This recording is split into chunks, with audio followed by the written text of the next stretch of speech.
সুবহানাল্লাহ। এবার রোজা ভাঙবে কিসে? দেখবেন কত ভাই বলবে, যে কত মা বলবে, কতদিন যে মৌলভী সাহেব আজ রোজা ছেড়ে দিয়েছে। বলবে কেন রোজা ছেড়েছো? বলছে আমার উল্টি হয়ে গেছে তো রোজা ছেড়ে দিয়েছে। জি ভুল। নিজের মনে যদি উল্টি হয়ে যায় রোজা ছাড়বেন না খবরদার জীবনে। মাথা ঘুরতে লেগেছে, মাথা চক্কর দিয়েছে, জিএল বেল করছে, হ্যাক হ্যাক করছে, উল্টি হয়ে গেল, রোজা ভাঙবেন না, রোজা আপনার হয়ে যাবে। এবার ওই জায়গাতে যদি কোনো মানুষ কহে যে রোজা রাখার মন নেই, তখন বাহানা ঢুঁড়বে। এবার ও লোক দিয়ে কেরা ও হ্যাক হ্যাক কেরা নিজের মনে উল্টি করবে, তো ওইটা রোজা ভাঙবে। নিজের মনে যদি উল্টি হয় তো রোজা ভাঙবে না, লোক দিয়ে বা নিজ ইচ্ছাকৃত যদি উল্টি করে তো রোজা ভেঙে যাবে। কিন্তু এবার কত লোক ফোন করে, হাজি মাওলানা সাহারি খেয়ে শুইতেছি ফজরের পরে কিংবা জোহরের পরে কিংবা আসরের পরে সালা স্বপ্ন দোষ হয়ে গেছে, আপ কি করব? রোজা ভাঙতে হবে? জি না, স্বপ্ন দোষ যদি হয়ে যায় তো রোজা ভাঙবেন না আপনি। এটা স্বপ্ন দোষ তো আপনার জেনে শুনে নিজ ইচ্ছাকৃত করলেন না, এই লেগে খবরদার রোজা ভাঙতে হবে না আপনাকে, আপনার রোজা হয়ে যাবে। আর কিসে রোজা ভাঙবে? যদি কোনো মানুষ ভুল করে খানা খায়লাই, রোজা রেখা আছে, কত দেখবেন এক একদিন হতাশ ছাড়া হয়ে যায় না মানুষ, বাইরে থেকে এসে বদনা রাখা আছে আর বাস পানি লিয়ে ডক ডক ডক ডক ডক ডক ডক ডক করে পানি খেতে শুরু করেছে।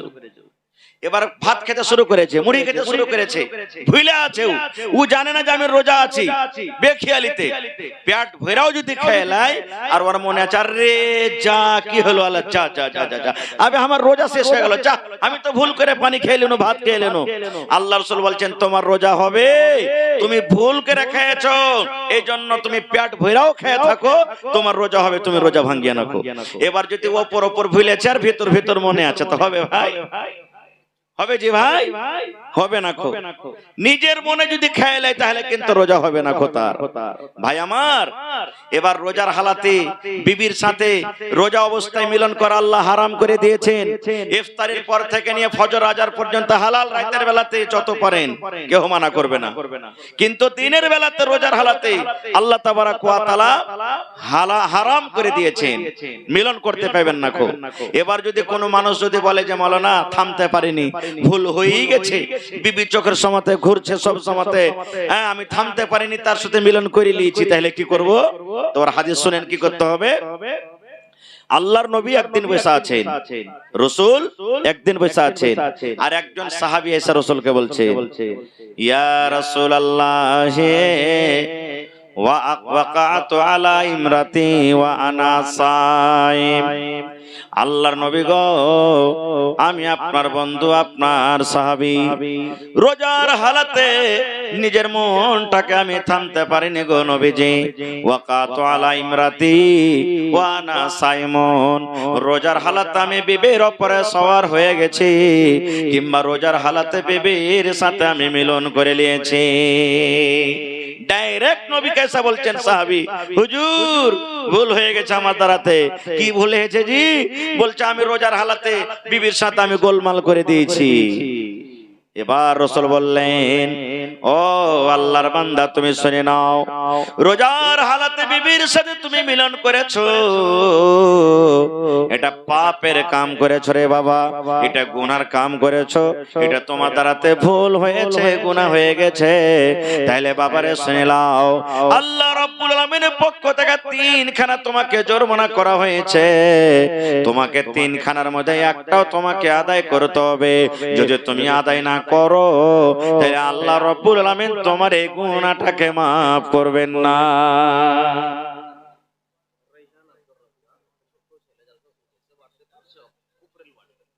রাইহান বাপের নাম আব্দুর রাজ্জাক, জালসা শুনতে এসেছে। হ্যাঁ, তো ছেলেটা হারিয়ে আছে নাকি? ওর মা বাপ ঢুঁড়ছে। রাইহান কত বছরের ছেলে? হ্যাঁ, রাইহান আব্দুর রাজ্জাক তুমি স্টেজে এসো। रायहान अब्दुल रज़ाक, आप अगर स्टेज में हो या जलसा में हो तो स्टेज में आने की कोशिश करें। रायहान अब्दुल रज़ाक। तो भाई हमार আমি বলছিলাম কি আল্লাহ রাসূল সাল্লাল্লাহু আলাইহি ওয়াসাল্লাম বললেন, এরে আমার সাহাবে, রোজার হালাতে তুমি বিবির সাথে মিলন করেছো, তোমার এটা গুনাহ হয়েছে, পাপ হয়েছে। এই পাপটাকে মাফ করার জন্য আল্লাহ রাব্বুল আলামিনের তরফ থেকে ফয়সালা হয়েছে, তিনখানা তোমাকে জরিমানা করা হবে, তিনটা অপশন তোমাকে দেওয়া হবে।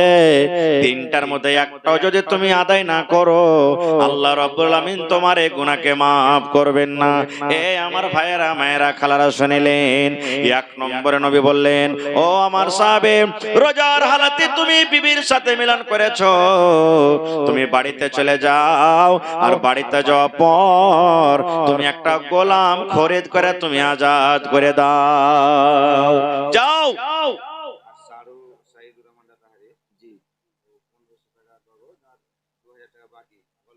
1500 আর 2000 3500 নাকি? মাশাআল্লাহ। আসসালামু আলাইকুম। ভালো আছেন না? তো লাতাহারি বাড়ি নাকি? মাশাআল্লাহ। তো 10000 টাকা করেন না জিনা না? ভারী হয়েছে তো 2000 আর 1500 3500 আর 1500 বাড়িয়ে দেন না, 5000 করে দিন দেখবে। জি আচ্ছা, 5000 করে দেন আর 1500 টাকা। আল্লাহ ভালো রাখবে ইনশাআল্লাহ, দোয়া করে দেব। শ্রাবণ মাস আছে, ঠিক আছে? আল্লাহ বরকত দেবে আপনার। বেশি হবে না না, একবারে অল্পই কয়েছি, 5000 টাকা পুরিয়ে দেন। সব মানুষ দেখছেন প্যান্ডেল ভর্তি আছে, আপনার মানে মোবাইলে ম্যাকে শুনছে সব, ইনশাআল্লাহ। নারে তাকবীর। আমার নানা ঠিকাদার সাইদুর রহমান সাহেব লাতাড়ি থেকে 5000 টাকা, ঠিক আছে? চলেন, আলহামদুলিল্লাহ, দোয়া করতেছি আমি পরে। তো ভাই আমার, আমি কি বলছিলাম, রাসূল বললেন বাড়ি যাও আর যে একটা তুমি গোলাম আজাদ করে দাও। এখন বাজারে যেমন গরু বিক্রি হয়, ছাগল বিক্রি হয়, ওই জামানাতে গোলাম বিক্রি হইতো, কিনা বেচা হইতো। তো সে সাহাবী বলছেন, হুজুর, গরিব মানুষ গোলাম কিনতে পারবো না, গোলাম কেনার সমান আমার কাছে টাকা নেই, গোলাম কিনতে পারবো না, গোলাম কেনার ক্ষমতা নেই। এবার দয়ার রাসূল বললেন, ও আমার সাহাবে শুনে নাও, যদি তুমি গোলাম কিনা আজাদ করতে না পারো, 2 নম্বর তোমার জন্য অফার হলো, 2 নম্বর জরিমানা তোমাকে করা হলো কি, তুমি এক টানাতে এক লাগাতারে 2 মাস তুমি রোজা রাখো। কয় মাস রোজা? 2 মাস রোজা। 60টা রোজা করতে হবে, একটা মাঝখানে ছাড়তে হবে না, একটা না 2 মাস রোজা করতে হবে। তখন সে সাহাবী বলছেন, হুজুর, 1 মাস রোজা করতে যে নিজে থামতে পারেনি, হালাতটা এরকম, আর 2 মাস কেমন করে করব? এটা পারবো না, সম্ভব নয়, এটা হবে না ক্ষমতা রাতে। এবার দয়ার রাসূল বললেন, ও আমার সাহাবে, তুমি শুনে নাও, যাও বাড়িতে চলে যাও। 3 নম্বর তাইলে অপশন তোমাকে দাও হলো যে তুমি 60টা ফকির মিসকিনকে তুমি খানা খাইয়ে দিবে। এখানে ধনী লোককে খানা খাওয়াইতে হবে না, এই জায়গাতে মালদারকে খানা খাওয়া চলবে না। নবী বললেন, সাহাবী রে, তুমি বাড়িতে চলে যাও আর 60টা মিসকিনকে তুমি খানা খাইয়ে দাও রে বাবা। এই কাজটা যদি করতে পারো, আল্লাহ রাব্বুল আলামিন তোমার এই গুনাহটাকে মাফ করে দিবেন। এবার সে সাহাবী বলছেন, হুজুর, নিজের পেটে দানা নেই, খাইতে পাই না, তো 60টা মানুষকে কেমন করে খাওয়াবো? এটাও পারবো না করতে। তাহলে গোলামও দিতে পারবে না, 2 মাস রোজাও করতে পারবে না, 60টা মিসকিনকে খানাও দিতে পারবে না। কি হবে? এই গল্প চলছে, এরই মধ্যে একটা লোক নবী সাহেবকে হাদিয়া দিতে এসেছেন, 1 বস্তা খাজুর, 1 বড়া খাজুর দিতে এসেছেন নবীজিকে। এবারে নবীজি তখন বলছেন যে, কই জি লোকটা জি, আজি ওই লোকটা কই, আয়না সাইলটা কই? ওই সাহাবী দাঁড়ায় বলছেন, হুজুর আমি আছি। এবার রাসূল বললেন, বাবারে, এই খাজুরের বস্তা তুমি নিয়ে নাও, খাজুরের বড়া তুমি নিয়ে নাও, আর বাড়িতে চলে যাও, 60টা মিসকিনকে খানা খাইয়ে দিও, 60টা মিসকিনকে পেট ভরে তুমি খাবার দিয়ে দিও। এই খানা খাওয়াইতে গেলে আল্লাহ তোমার গুনাহ মাফ করে দিবেন। এবার সেই সাহাবী বলছেন, ইয়া রাসূলুল্লাহ, আল্লাহ নবী গো, আপনি 60টা মিসকিনকে খানা খাওয়াইতে বললেন গো নবীজি, আমার মনে মনে হয় আমি যদি মিসকিন খুঁজতে লাগে গোটা মদিনার ভিতরে আমার থেকে বড় মিসকিন আর কেহ না। আমি সব থেকে বড় মিসকিন, কাকে দিয়ে বেড়াবো নবীজি? আমি তো সব থেকে বড় মিসকিন। নবী তখন মুচকি মেরে একটু হাসলেন, আর হাসা পরে বলছেন, যাও তোমার ছেলে পিলে গেলে তুমি খেয়ে লগা। তো বুঝা গেল কি ভাই, মানুষ দ্বারা থেকে ভুল হবে। রোজার হালাতে যদি কেউ ভুলের কারণে যদি রোজার হালাতে যদি ভুল করে দেয়, বিবির সাথে যদি মিলামিশা করে লাই, তাহলে তাকে 3 খানা জরিমানা করা হবে। 1 মাস 2 মাস রোজা রাখতে না পারে, একটা গোলাম না পারে তো 60টা মিসকিনকে খানা খাওয়াইতে হবে। এখন তো গোলামের জামানা নেই, গোলাম কিনা পাওয়া যায় না, হয় 2 মাস রোজা রাখতে হবে না 60টা মিসকিনকে খানা খাওয়াইতে হবে।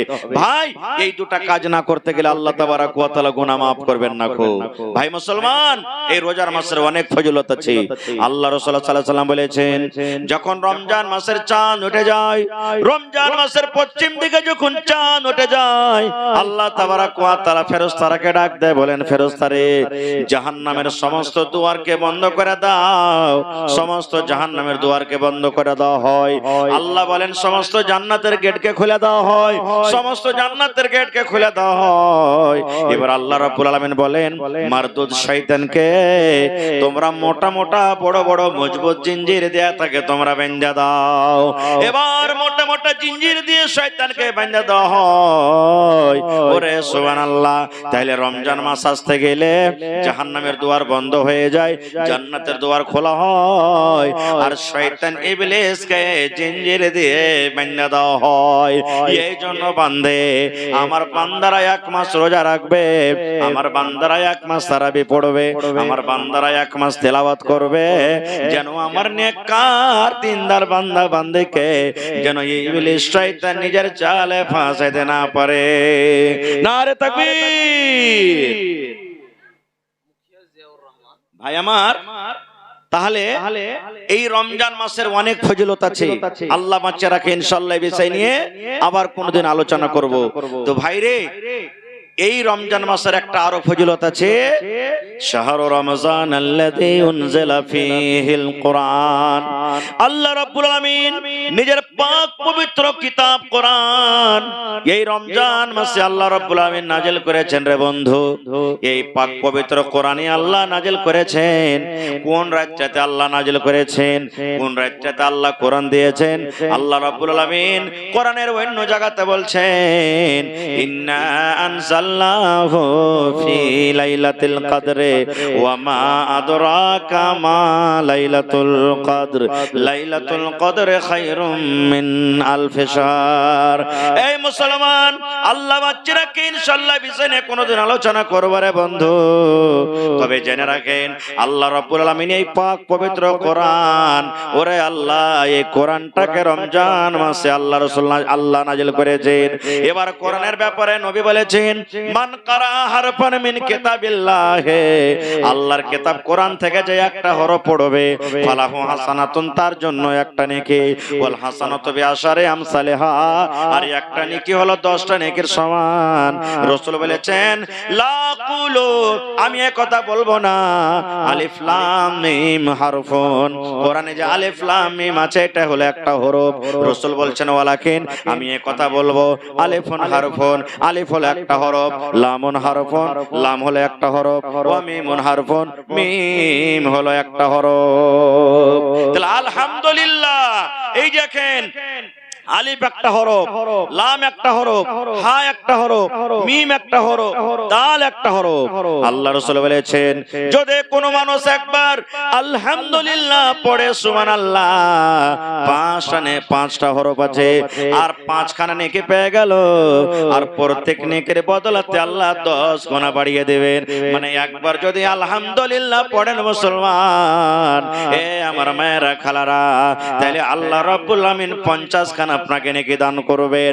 শুধু তা নয়, আপনি কবরে চলে যাবেন, দুনিয়াতে কার মা কবরে চলে গেছেন, আব্বা কবরে চলে গেছেন, কার স্বামী কবরে চলে গেছেন, নবী বলেছেন, এই আমার উম্মতের দল, তোমার নেককার বেটা দুনিয়াতে বেঁচে আছে, তোমার নেককার বেটি দুনিয়াতে বেঁচে আছে, তোমার বেটা বেটি যখন তোমার জন্য দোয়া করবে, আল্লাহ আমার মা কবরে চলে গেছেন, আল্লাহ জি আমার আব্বা কবরে চলে গেছেন, আল্লাহ আমার মায়ের কবরে জান্নাতের বিছানা দিয়ে দাও, আল্লাহ আমার বাপের কবরে জান্নাতের বিছানা দিয়ে দাও।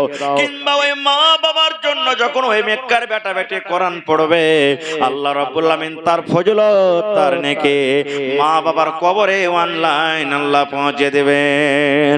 নারে তাকবীর।